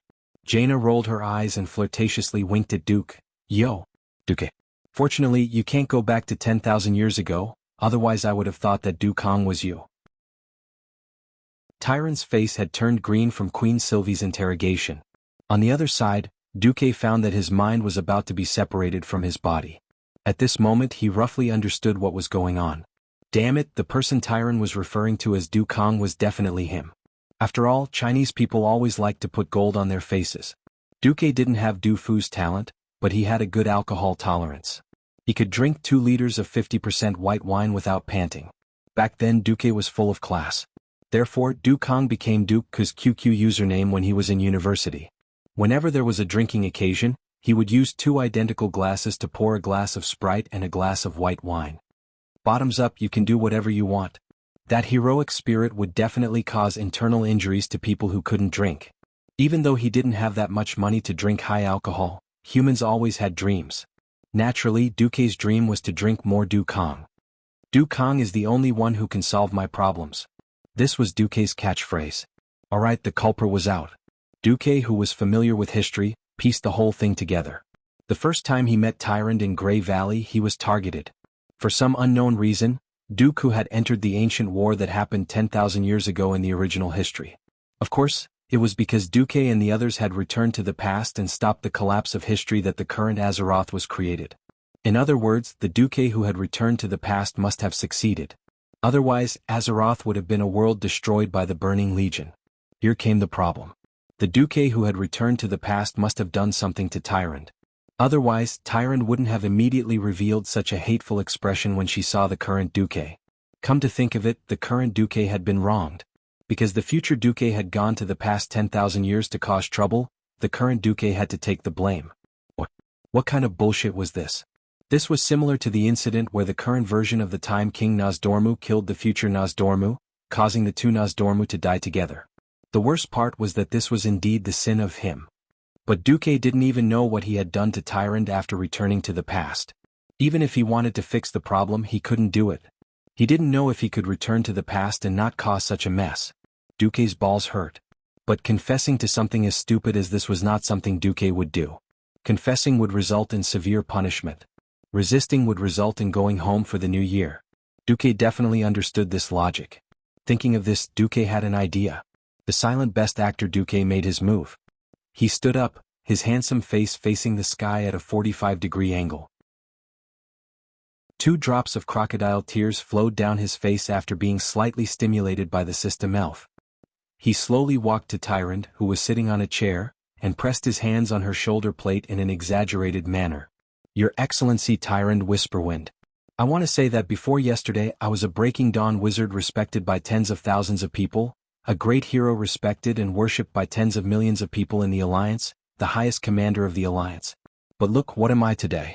A freak who possesses both the power of darkness and light. Because of this, I had no choice but to resign from my position as commander of the Alliance. I even had to bear the criticism of the people of Theramore, my homeland. Duque's words struck Tyrande, who was already in a mess. That's right. It was only yesterday that Duque became a shadow priest. Why did I suspect him? An indescribable sense of guilt welled up in Tyrande's heart, and she didn't dare to look at Duque directly. Chapter 978. The Movie King continued his performance. When Archimonde climbed the world tree that the Night Elves and even the entire world cherished, when all the other heroes were helpless against Archimonde, who had started to absorb the power of the world tree, you all turned your expectant gazes to me. When Duque said this, Tyrande shuddered. She lowered her head, not daring to look at Duque directly. That's right, at that time, there were those who looked at Duque with anticipation, or rather, forced him to make the final blow. Tyrande was one of them. I didn't let you down. I didn't let down the billions of lives in the world of Azeroth. Even though I knew that I would definitely suffer the backlash of Archimonde's death, I didn't hesitate. Even today, even though I've become a monster of light and evil in the eyes of others, I've never regretted it, because I sacrificed myself for the world. Such an open and honest speech. Such a righteous and awe-inspiring aura. In front of Duque, Tyrande was too ashamed to show her face. She felt that she was a despicable, evil woman. Even though they looked almost identical, Duque was a superhero who risked his soul to save the world. Moreover, the time and condition didn't match. How could she doubt him? What's wrong with me? Unlike Duque's crocodile tears, Tyrande's tears were really flowing. She covered her face and let her tears flow freely. She kept saying, I'm sorry. I'm sorry. I've misunderstood you. It's really my fault. I shouldn't have doubted a hero like you. Duque retracted his hands and turned around. With his hands behind his back, he showed Tyrande an incomparably tall and broad back. Since you've confirmed that it's a misunderstanding, that's good. In the past, I definitely didn't do any evil deeds that purposely hurt good people. But in the future, I might be corrupted by the power of darkness and do some terrible things. I hope that one day in the future, you can forgive me and give me a quick end on account of the fact that I once saved the world, and then leave a sufficiently fair and objective epitaph on my tombstone. That's enough. What was a hero? This was a hero. Even if he was trapped in an evil curse, his body was still broken, but his will was strong. That awe-inspiring righteousness was simply a role model for mortals in the world. Regardless of whether Duque believed it or not, the 4 women in the room all believed it. When Duque said this, Tyrande was not the only one crying. Even Sylvanas and Jaina were deeply moved. They could not control themselves and rushed into Duque's embrace, crying non-stop. Vanessa, on the other hand, was secretly wiping her tears in the corner of the room. Regardless of whether or not Duque would seek death in the future with this foreshadowing, even if Duque were to be exposed in the future, he probably wouldn't have to die. Maybe I'll die once or twice or something. That was the end of the matter. The Alliance army, together with the Night Elves and less than 10,000 Orc elites, were chasing after the demon army in Fellwood Forest. 3 days later, only a few heroes came to Mount Hyjal, as well as Tyrant and less than 500 sentries from the Moon Goddess Temple. A few days ago, this was the final battlefield of the battle with the Burning Legion. As the center of that shocking explosion, the entire mountain peak was almost turned to dust. Because of the explosion, the mountain peak that was once like a basin had been lowered by at least 50 meters. The originally lush basin on the mountaintop was now a desolate ruin without any plants or water. But Duque knew that this scorched ruin would become a holy land in a few decades. The famous Nordrassilin would be built here. Letting out a soft sigh, Duke looked at the 15-meter-wide spiral-shaped spatial rift floating in midair and suddenly felt a little pain in his balls. Yet another unknown change. The shift of the world was completely out of control. Even the system elf could not estimate how much of the overlap was left. Now, the most knowledgeable mages in the world, or rather, the most imaginative mages in the field of mystery, were all here. Duque, Jaina, Ronan, Kale, Thats and Krasis all walked around the portal. Will this be the second dark portal? Tyron was very nervous. Although Nordrassil was destroyed in the eyes of the Night Elves, it was still a holy land. It was not fun to have spatial rifts that kept running out of demons or evil creatures in the Holy Land. Kale, Thats was the first to give up. He used to be the elf prince, but he had spent most of his talent points on politics. His major was fire. Ronan was also sighing. He was an arcanist, but he was also more focused on fighting. His extra talent points were all spent on diplomacy. In the 10 years that Duque had been missing, he had been busy maintaining the relationship between the Cursed Land's Overwatch Castle and the Dalajan. Jaina, on the other hand, had made great progress in spatial magic under Aegwyn's guidance. She thought for a moment and said, "This used to be the Well of Eternity. The high concentration of mana here supports this portal. There is indeed a possibility of interplanetary teleportation." Krasis glanced at Duque and suddenly laughed. "Let me speak first. Otherwise, if Duque speaks, I will lose all face." Duque smiled and did not speak. To make this the second dark portal, there must be two conditions. First, there must be a large and stable spatial rift here. Second, there must be a stable source of mana. At this point, Krasis raised 2 fingers and said, "Neither of the 2 conditions are met, so it's incomplete. This place is too unstable." "How so?" Tyrant asked. Krasis smiled but did not speak. As if he wanted to test Duque, he raised his chin at Duque. In Duque's vision, green data flowed down like a waterfall. Very soon, Duque had an accurate answer. "If we don't do anything, nothing will happen here. But if a demigod mage or warlock interferes, this place will be dangerous." Duque suddenly spat. He thought that if he were still a Breaking Dawn mage with his and the System Elf's shocking control, he could use this incomparably rare and spatial mana to bring Aurelia and Sasha back. Thinking of this, he became extremely frustrated. He still had some hope. "Krasis, if we can get Maligos or Nozdormu to help, we might be able to use this power to bring your queen back to Azeroth." Chapter 979. Hearing this, Krasis's eyes lit up. He could not contain the excitement in his heart. It had been 10 years. He had lost contact with the queen he loved for a full 10 years. It would be a lie to say that he did not blame Duque. If not for Duque deceiving his queen with a new toy, Alexstrasza would not have been blasted into the void with Karazhan. Now that he heard that there was hope for the queen, Krasis was so happy that his heart almost flew out of his chest. "Wait for me one day." It was no secret among the higher-ups of the Alliance that he was a dragon. However, when he transformed, he almost scared Tyrant and her sentinels. In front of everyone, Krasis stretched out his arm. At first, it looked like he was stretching out human skin, but it grew longer and longer. At the same time, his slender fingers turned into red claws covered in protrusions and cuticles. His back arched quickly, and a pair of red bat wings shot out from both sides of his shoulders at the same time. His body seemed to be blown by the wind, growing rapidly until he looked like a large red lizard. In just 3 or 4 seconds, Krasis grew bigger and bigger. He was the size of 4 people, 5 people, and then 10 people. Immediately, all humans and elves seemed very small in front of him. Just like that, Radiant Moon Wizard Krasis turned into a dragon, Kalistras. With a flap of his wings, he soared into the sky and disappeared into the clouds in a few breaths. Duque recovered from his raised state and looked away. Only then did he realize that the Night Elf sentinels had all knelt on the ground. Even Tyrant, the high priest of the Moon Goddess, was bowing. This was a sign of respect for the dragons. After all, it was the blessings of the 3 dragon aspects that gave the night elves eternal life and eternal youth, as well as 10,000 years of prosperity. Tyrant had naturally heard of Duke's relationship with the dragons in this period of time.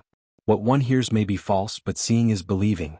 Seeing Duke make an ancient dragon run errands for him with a single suggestion, one could imagine how important Duke's words were to the life-giver. Moreover, Mount Hyjal had just been destroyed, and the scorched land needed Alexstrasza's support even more. Tyrant could not help but look at Duke with a hint of respect in her eyes. Waiting was boring. Of course, Jaina and Ronan looked at this spatial crack with great interest. Kale, that's brought a large group of his followers to a resting tent.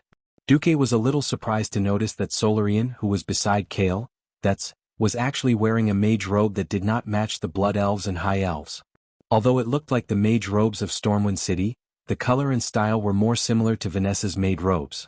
What was even more eye-catching was the medal of the Marcus family pinned on Solarian's chest. Solarian walked up to Duke and knelt down on one knee. This time she didn't speak in Elvish but in standard human language. Respected hero Duke Marcus. According to the ancient oath that I, Solarian, made on the Salus Trail, as long as my lord Kale, can restore his reputation in the Battle of Mount Hyjal, I am willing to be your servant for the rest of my life. Now the great astromancer Solarian has come as promised. Please take me in, Master Marcus. If Solarian had not mentioned it, Duke would have forgotten about it. Now that he thought about it, she was serious. Duke was a little confused. He said in a trembling voice, Kale, that's this? Am I stealing your follower? The marshal forced Kale, to smile gently and slowly shook his head. No. Duke, you don't understand the ancient customs of the High Elves. If a follower can use himself as a price in exchange for a new life for his master, this is a great honor for a follower. Not only Kale, but Caponia, Tyrannicus and other followers behind him also nodded at the same time. Caponia had tears in her eyes but said with a smile, Lord Marcus, we are actually very envious of Solarian, who can make such a great contribution to our master who is in a desperate situation. Although we are more grateful to you, Lord Marcus. As she spoke, she was already sobbing. Kale, stepped forward, gently took Duke's right hand, and then put Duke's hand on Solarian's head. This feeling was very strange and Duke almost withdrew his hand. Kale, explained, if Solarian's new master is you, whether it is me, my followers or Solarian herself, we are all very willing. To be honest, if it weren't for the large number of followers following me, I would want to become your follower. So please accept Solarian as your maid. Hearing Kale, say this, Duke still felt that it was very strange. As a transmigrator, although it was very cool to accept the second boss of the historical Storm Stronghold as a maid, he still felt that something was wrong. Isn't it a bit too corrupt? The somewhat honest Kale, did not see that Duke, the slut, was actually being unreasonable. He even foolishly persuaded Duque, just accept her. Aren't you a priest now? Isn't it very inconvenient to teleport? It would be great if he accepted her. Besides, if you refuse to accept her, Solarian will be regarded by her compatriots as an untrustworthy and extremely despicable exile. She is a lowly existence that is even worse than a slave. Caponia and the other loyal followers of the prince unexpectedly knelt down and pleaded in unison with Duque, Lord Marcus, please reconsider. If we can take Solarian in, it will be her glory and the glory of all of us followers. Solarian had already burst into tears. Master Marcus, please have mercy. Accept me. Otherwise I have nowhere to go. The best actor Duque let out a long sigh and pretended to accept his fate. Before Solarian did not come, Duque was really worried. Of course he could command Ronan and Jaina to work. But Ronan had to take his place to control the Dalajan, and Jaina herself was a queen. After being used to teleportation, suddenly having to run was really unbearable. Duque gently stroked Solarian's head. All right, you will be my maid from now on.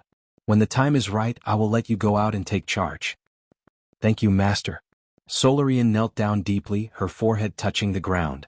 Then in front of everyone, Kale, used a small pair of scissors that Caponia handed him to cut a small piece of the luxurious gold-trimmed sleeve. Caponia then handed this piece of cloth to Solarian, who raised her hands high. Solarian held this piece of cloth, and her tears flowed even harder. Your Highness Kale, please forgive Solarian, I can no longer serve you. Kale, was moved and nodded heavily, go. Duque is a good master. You must serve him wholeheartedly for the rest of your life. If you betray us, let alone the Marcus family, we will definitely hunt you down even to the end of the universe. Yes, I will. Chapter 980. Duke, who was once a university student, had a very extravagant and cliché dream.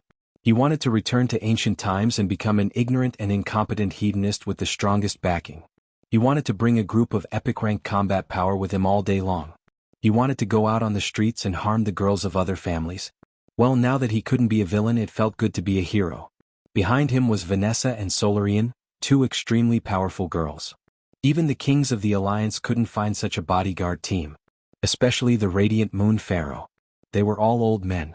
How could they compare to the girls by Duke's side? Looking at Duke's expression as though he was a patient and needed to rest, Jaina rolled her eyes at Duke as he rested casually with two maids serving behind him. However, after the two of them finished researching the secrets of the magic circuit that night, even if they were just rolling their eyes, it still felt like they were flirting. They had thought that they would have to wait for a whole day. Unexpectedly, Krasis returned in half a day. I bring good news and bad news. Krasis, who had turned back into his human form, could not hide his exhaustion. Tyrant had wanted to hear the good news first, but she gritted her teeth and chose to listen to the bad news first, just like Duke. Krasis sighed. The Burning Legion seems to be angry because of Archimonde's death. They sent a rather large fleet to attack the defensive magic circle of the world of Azeroth. In the void, where mortals can't see, Malygos is fighting on the front lines. He's also slightly injured and he refuses to help. Duke's eyes narrowed. He can't even use this magic to summon the Red Dragon Queen? An angry expression appeared on Krasis' face. Yes. He rejected me decisively and then chased me away. After a pause, he continued, I'm guessing that the matter with Syndagosa angered him. All right, the Blue Dragon Queen's grave had been dug up. Malygos was very unhappy. Even if Syndagosa's soul had fallen and hated him, he was unhappy. He refused to help.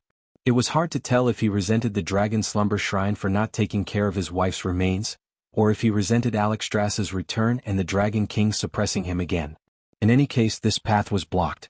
Where's Isra? Although Isra was not part of Duke's plan, he still asked symbolically. The Emerald Dream is still in trouble. Duke pursed his lips. This was already two pieces of bad news. Then the good news comes from Nosdormu? Tyrant asked. Yes. Nosdormu is willing to help, but his condition is for you to help him, Duke. As if he had stepped on an invisible tail, Duke jumped up. Azeroth above, he wants me to work extra hours to save his sister? Krasis puffed out his chest and sucked in his stomach. His Majesty Nosdormu's words, everyone held their breaths and prepared to listen. Of course I'm willing to save Alexstrasza. If you don't want to do this, Duke, then I'll only save Alexstrasza. This time, Duke wasn't just being stepped on, he was being set on fire.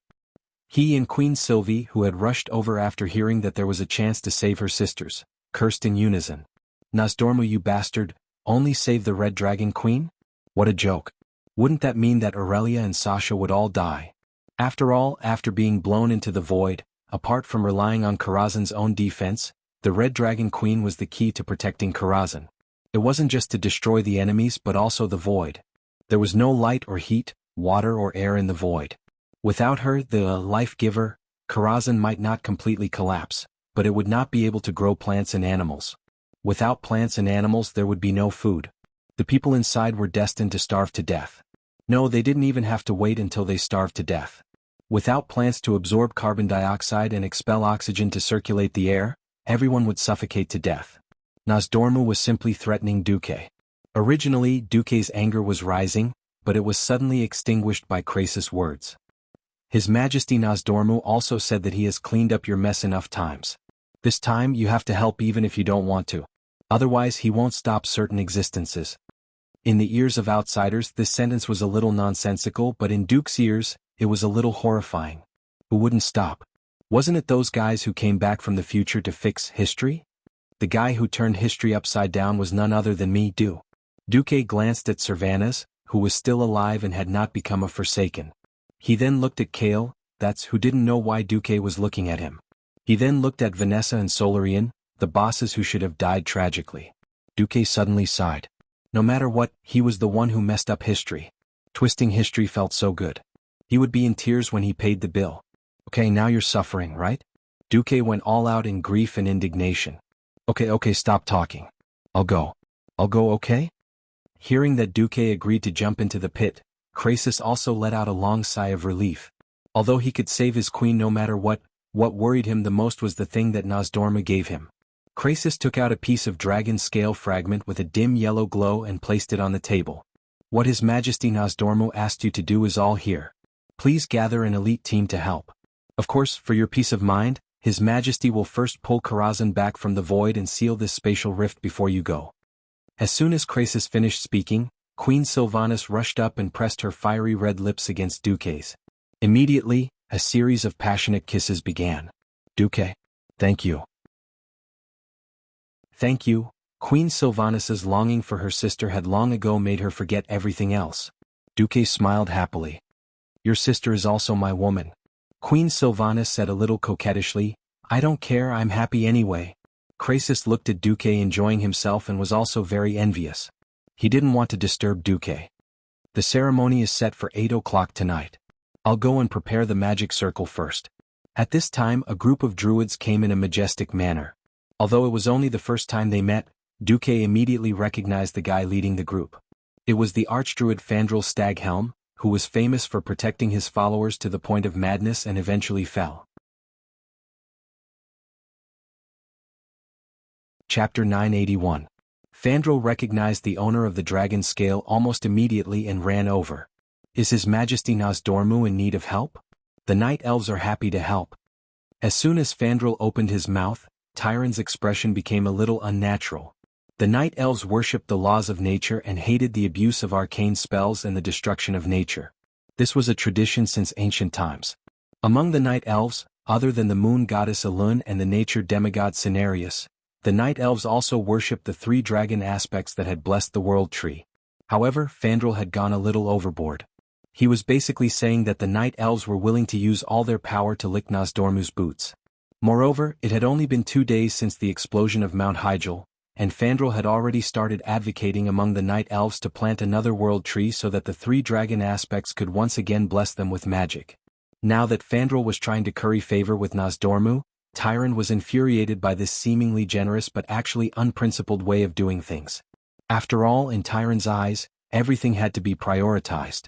The first thing the night elves had to do was to eliminate dangers, such as eliminating the demon army and removing the spatial cracks. Only then would they have to rebuild. Now that both sides had not been done, Fandral had jumped out and said that he would unconditionally support Nozdormu's operation? Please, you don't even know what Nozdormu is going to do, and you're saying that you're going to support the entire night elves? No matter how good-tempered Tyron was, she could not hold it in any longer. However, she could not do anything because during the years when Malfurion was wandering in the Emerald Dream, Fandral, as Malfurion's eldest disciple, had actually controlled the Cenarian Circle. Even when Malfurion returned, because Malfurion was more focused on the natural domain, the mundane affairs were still handed over to Fandral. It was true that the night elves were a perverted race, but the teachings of the moon goddess and the teachings of the druids existed side by side. Hence, even though Tyron was the high priestess, she couldn't make the night elves her own decision. Fandral made random promises, and just when Tyron was about to say something, Fandral was slapped in the face by Krasus, or more accurately by Nozdormu. Seeing that Fandral was about to touch the yellow dragon scale, Krasus stopped him. Sorry, the Time King has made it clear that no night elves can participate in this operation. Fandral Staghelm's complexion was so wonderful that it looked as though someone had smeared ketchup and soy sauce all over his face. Retribution should not come too fast. Just as they expressed their desire to curry favor, the other side was slapped in the face by the Dragon Clan. This was not an admonition, but a warning. Not only did Krasus stop them, but he also released his dragon's might without concealment. This was the dragon might of an ancient dragon. The weaker elven huntresses and archers who were standing guard nearby were all suffocated by the pressure. Fandral could not and did not dare to lose his temper. After all, Krasus did not represent his own dragon, but the will of the entire Wyrmrest shrine. He could only pinch his nose and accept it. Since this is the will of His Majesty Nozdormu, then please do as you wish. With that, Fandral actually bowed to Krasus and left with his people without even looking at Duque. From the beginning to the end he really treated Duque and his people like air. Him. Ronan gritted his teeth. Queen Sylvanas and Jaina snorted coldly at the same time. Even the most good-tempered Kale, that could not help but twitch his mouth for a while. He only stopped when he saw that Duque did not say anything. Tyrant had no choice but to apologize to Fandral. "I'm sorry, Mr. Marcus. Fandral is the most radical nature supremacist. He hates anyone and anything that destroys nature. Also, he hates Arcanus." Tyrant apologized to Fandral. Duque waved his hand. "It's fine. I know. Compared to the return of Her Majesty Alexstrasza and my lover and companion, these are all trivial matters." Tyrant bowed again and apologized. At this time, Duque finally reached out to touch the yellow dragon scale. Almost at the moment he touched the dragon scale, Duque heard an incomparably tragic howl in his spiritual sea. That was the Dragon King's howl of pain. Duque's facial muscles twitched, even though he had already asked the system elf to create 9 mental barriers in his spiritual sea in advance. The information that rushed in like a flood still broke through his 7 defenses in one breath. If it was someone with weak mental strength, they would not be able to resist in time and would become mentally disabled. Terrifying images appeared in Duque's mind. It was as if Nozdormu, the king of time, with a body as large as a mountain, had appeared in front of him. Nozdormu's body was different from the previous time when he besieged Nethario, the wing of death. Although as a special giant dragon formed from sand, his body was never the kind that was blinding. The feeling of the dragon scales that seemed to have been eroded by the wind for thousands of years and could rot and fall off at any time still shocked Duque greatly. The life force of the dragon of time was time. As the king of time he could not resist the erosion of time. How bad was Nozdormu's current state? Duque saw sand on the dragon's face, and the dragon's skin peeled off like broken plaster. Looking at the very human-like expression of despair on Nozdormu's face, Duque was extremely shocked. The illusory images in the spiritual world did not affect his vision in reality. Duque also saw the worry on Krasis' face. It was obvious that it was Duque's turn to see the illusions that Krasis had seen and experienced. Nozdormu did not speak. His figure disappeared and instead, an incomparably large continent appeared. It was a vast continent in the atmosphere that one could not see the end of. There were incomparably steep mountains and plains full of forests. As his field of vision gradually rose until it reached the universe, he could see the entire continent. Only then did Duke realize that this was the continent of Kalimdor. It was not the current Kalimdor, but the ancient Kalimdor continent before the War of the Ancients. The information that came from the dragon's scale made it easy for Duque to determine that it was the source of Nozdormu's pain. Even though he was mentally prepared, Duque still cursed in his heart. The War of the Ancients? *CKME. Ever since the dark portal opened for the first time, Azeroth kept causing trouble, but please, Goddess of Fate, don't make me fight the Burning Legion twice in a row. Just thinking about it made me speechless. After seeing these images, Duque suddenly returned to reality. Although he had only been immersed in the spiritual world for a few seconds, Duque felt a little exhausted. Not only was his back drenched in sweat as if he had fallen into a pool of water, but his body was also unconsciously gasping for air. Chapter 982. If it was just a simple message, Nozdormu wouldn't have created such a terrifying mental strength test. After all, even though Duque had changed classes, his body and mental strength were still at the top of the Pharaoh. Duque guessed that the only explanation was that the Bronze Dragon King's scale was both a message and a test. It was a test to see if the target had the minimum requirements to pass through time and space. Krasis couldn't hide the surprise on his face when he saw that Duke only sweated and took a deep breath to pass the test. What? Duque accepted Jaina's golden handkerchief as she wiped his sweat and smiled at Krasis. What terrifying willpower. I suddenly understand why you were able to forcefully convert the dark power that even demigods might not be able to withstand after taking Archimonde's fatal blow. As expected, Duque, you're the hero of the Alliance. There's a reason behind it. Krasis didn't have the slightest bit of flattery on his face. In fact, there wasn't even a trace of pretense in his respectful expression. The mental impact was indeed very strong. Duque nodded. This is a very dangerous mission and there can't be more than 5 people. You and I will count as 2. You can pick the remaining 3. Duque wasn't surprised at all by Krasis's words. He turned his head and said, Ronan, you do it. Yes, teacher. Luo Ning bowed respectfully and touched the earthen yellow dragon scale. In the next second, Ronan screamed and fell to the ground, twitching non-stop. Everyone present wasn't an ordinary person, and they immediately realized how terrifying this mental test was. Ronan curled up into a ball on the ground, trembling non-stop as he let out indistinct groans. "Oh, Kalimdor. Demon.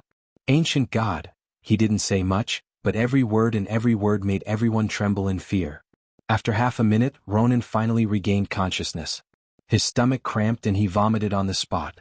The sour and rancid smell of vomit assaulted her senses. Solarian, who was wearing a maid uniform, reacted quickly. With a wave of her hand, a well-timed frost spell froze the vomit, and immediately followed it up with an extremely precise icicle spell, blowing the vomit out of the tent. Ronan struggled to get up. He staggered and almost fell. Fortunately, Vanessa rushed forward to support him. Luo Ning's entire body seemed to collapse as he breathed heavily. He smiled bitterly. "I'm sorry, teacher. I've embarrassed you." Duque shook his head with a smile. "No, you're great." On the other side, Krasis was already applauding. "I'm ashamed. It took me a whole minute to pass this test." It should be said that Ronan is indeed a hero who experienced the Battle of Mount Hyjal. Duque had the system to separate his spirit see, but he was still almost hit, not to mention that Luo Ning had relied on his own spirit and willpower to survive. "All right.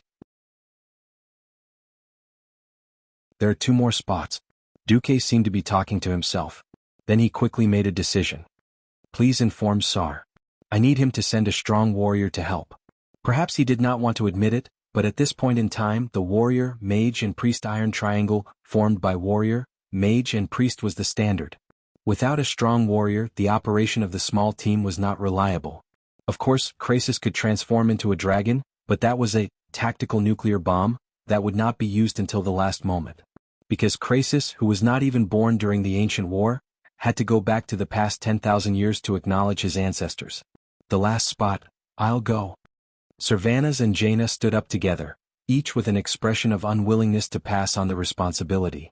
Duque decisively rejected. "I'll go because I have a secret deal with Nosdormu. I have no choice. Why are you 2 queens messing around? Especially you, Servanas. An Astrian who betrayed Quell the Loss is still entrenched in Lordaeron. Why aren't you cleaning up the traitor? Why are you interfering in Nosdormu's matter?" "No." Queen Sylvana still wanted to argue. There were even tears in the corner of her eyes. Just then Jaina suddenly pulled Servanas back and shook her head. They suddenly understood. This was the general trend. Without world peace there would be no peace in the country. Without a country there would be no small family. They all understood this kind of interlocking relationship, but they could not accept it at the moment. They had just obtained the love they had been pursuing, but they immediately had to accept separation. This was indeed very difficult. Unfortunately, they had no choice. If they had fallen in love with an ordinary man, a farmer, perhaps they could hide in a place that was not affected by the flames of war and live peacefully. Their beloved Duque was a great hero of the Alliance. A hero's glory and responsibility would always coexist. Jaina pursed her lips. "Duque, you have to promise us that you will take care of yourself." It was rare for Duque to make a solemn promise. "It's okay. I'm just going for a walk. It's not dangerous. I have proof." After saying this, he even winked at Krasis. Krasis understood on the spot.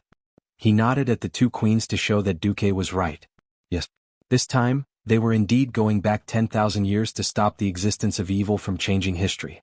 On the other hand, since the current Azeroth had not collapsed, didn't it mean that their mission to go back to the past was a success? If this was just Krasis' deduction, then Duque had absolute proof. He had definitely gone back to the past and done something unspeakable with Tyrant, causing her to act so out of character. "I'm looking forward to it." "No. This is so King confusing. What did I do? What did the future me do to Tyrant?" Duque had a strange sense of anticipation. That kind of eagerness was like lighting a cigarette to calm down after a gas leak alarm had been set off. I digressed. But who should I choose as the 5th person? First of all, it could not be a Holy Knight. The power of a 5-man team was limited. Bringing a Holy Knight would be no different from throwing flashbangs in the middle of the night, telling all the demons that their enemies were here and that they should come and kill them. At this point in time, the Alliance and the Horde did not seem to have any Radiant Moon warlocks or powerful shamans. In fact, the most ideal situation would be a hunter or rogue. Because in Duque's memory, the 3 transmigrators had fallen directly into the forest. It would be better to have a hero with strong detection abilities. With the mentality of giving it a try, Duque let Vanessa and Lilish try. In the end, the one who passed was Vanessa. Chapter 983. After 50 seconds, Vanessa woke up. Duque was a little surprised but also a little relieved. Sure enough, gold would shine? It seemed that Vanessa had inherited the tenacity of the original Vanessa in history. The little girl who had watched her father rise up because of injustice and eventually die, suffering the coldness of human nature, stood in front of the players more than a decade later, at this moment looking at Lilith, who had fainted, and then at Vanessa, who was stubbornly struggling to get up on the ground. Duque suddenly felt that the Vanessa in history seemed to overlap with his former little maid. Master, did I pass? Her legs were shaking and her face was pale. Bean-sized cold sweat gathered into small streams on her cheeks, neck, shoulders, collarbones, and other parts of her body. The sweat easily soaked the maid uniform on the outside, but it also revealed the tight-fitting leather armor under the maid uniform. Apart from Tyrant, who had seen Vanessa's strength, many people looked at Vanessa in shock. They didn't expect that even Duque's maid had broken through to the realm of heroes, and was an outstanding rogue. Gently touching Vanessa's head, Duque smiled gently. Well done. Although there are greater tests to come, at least you passed this time. Okay, go and rest. There was no first place in literature and no second place in martial arts. This sentence was applicable in any world. After seeing Vanessa pass and Lilith fail, it seemed to have stimulated many people. Carponia was a little unconvinced and she tactfully suggested to Kale that she wanted to try. Kaisi could only smile bitterly and convey this wish to Duque. Duque waved his hand. Go and try. Even if you don't participate in this mission, this kind of mental trial is a rare experience. In the end, the 4 heavenly kings around Kale, were all wiped out, dead dogs, and fainted. This made Kaisi feel a little embarrassed. In the end, he grumbled and insisted that he go. Originally, Duque thought that since Kaisi could kneel down to his father in the sun-chasing king court, his willpower should not be too strong. Obviously, Duque underestimated the prince's desire to prove himself hidden under the gentle appearance. Or rather, after the battle at Mount Hyjal, Kale, had found his backbone. 42 seconds. It wasn't particularly good. It was later than Luo Ning but faster than Vanessa. Kale, who was kneeling on the ground, looked like a victor. He raised his head high with a satisfied smile on his face. It seems that for some reason His Majesty Nozdormu didn't let me see the relevant content. He only tested me. Kale, panted. Sorry, I can't tell you the reason, Krasis said. Duque knew the reason. Nozdormu was afraid that the elves would return to the ancient war 10,000 years ago and become entangled with the night elves or the high elves. For example, if they killed Queen Azhara in advance to preserve the elves' ruling position, it would cause a huge deviation in history. Whoosh whoosh. Nozdormu, you underestimate me too much. I'm Duque, the disintegrator of history. Okay, when will we get Karazhan back and when will we start? Duque asked. You can go back to the old side of Karazhan first and wait. When I go to the tribe to confirm the last candidate and report the list of team members to His Majesty Nozdormu, the return of Karazhan can begin. Then you and your team have 3 days to prepare. Queen Sylvie was deeply conflicted. She wanted her sisters to return quickly, but she was also a little reluctant to part with Duque. She could only press her lips hard. An hour later, Orgrimmar. Outside this brand new unfinished city, there were huge arrow towers erected on almost all the hills. An orc saw a black dot coming from the horizon. Dragon. A red dragon. An orc sentry shouted. I've heard that the Dragonmaw clan used to ride red dragons to fly into the sky. Is that red dragon our companion Brock? Another orc asked. Brock snorted. The orc who asked was very young. During the battle at the Dark Portal he was still a child, so he definitely didn't know how the orcs could ride on dragons. If the orcs conquered the red dragons forever, it would be a glory to be proud of. Unfortunately, all that was left was humiliation. Brock curled his lips. Gasco, you fool. If you want a dragon to fly around with an orc, the only way is for the orc to stay in the dragon's stomach. Gasco shrugged, looking like he didn't care. Orc customs were very interesting. They only respected shamans and orcs stronger than themselves. Evidently, he and the other orcs felt that Brock wasn't worthy of that magnificent equipment. That's right, Brock was also a warrior who had returned from the Battle of Mount Hyjal. Unfortunately, he'd always been by the Great Chief's side.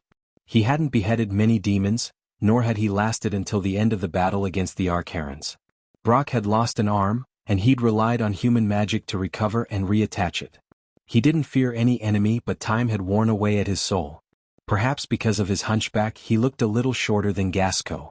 He didn't have much hair, but it was starting to turn white. His face was covered in scars and wrinkles. His eyes had long since lost the desire of his younger companions. When he met their doubtful and mistrustful gazes, he revealed a deep sense of indignation and sorrow. Brock wanted to prove himself. Krasus's arrival had alarmed all of Orgrimmar. He wasn't here to fight, so he turned into human form 500 meters away from the unfinished city gates and slowly walked over. Thrall met Krasus at once.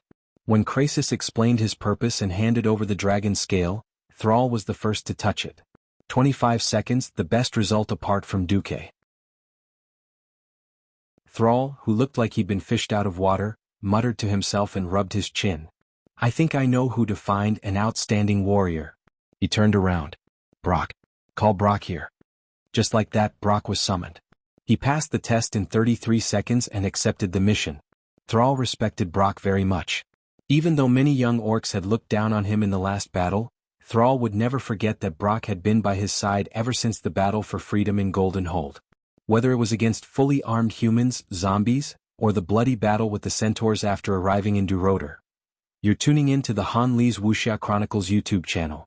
We're so grateful for your support, and don't forget to subscribe to join us on this incredible journey through captivating stories. Your generosity through donations truly makes a world of difference, as it's the primary source of revenue that allows me to expand and enhance this channel for you. Thank you from the bottom of my heart for being a part of this adventure.